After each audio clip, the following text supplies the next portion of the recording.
ਸਾਡੇ ਚੈਨਲ ਨੂੰ ਓਏ ਹੋਏ।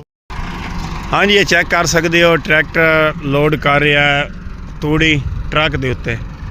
ਔਰ ਇਹ ਵੇਖ ਸਕਦੇ ਹੋ बड़ा मज़ा आने वाला अज की वीडियो का।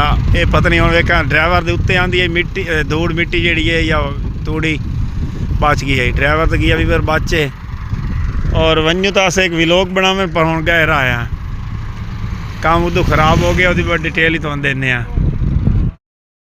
चेक कर सकते हो कट्ठा कर रहा है।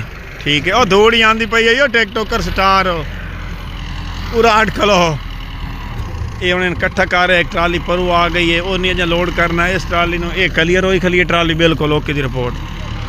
और VIP वीडियो अगर वीडियो साड़ी पसंद आए तो यार साढ़े चैनल ओए होए होए होए अल्लाह बचा ले भाई। रक्शे वाले भी रक्शे वाला वधा ही नींद रे चाहे।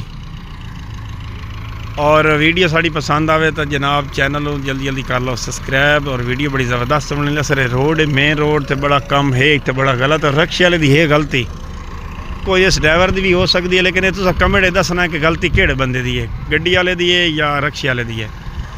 और ऐ की कर रहे हो साजी लोड करो और आवाज हूँ तो एक्सीडेंट नहीं होया बड़े रक्शे तो ट्रैक्टर का। और ये भाई एक कुत्ता चढ़ गया ये रस्से मारू है। ठीक है, वीडियो बना ली है। अच्छा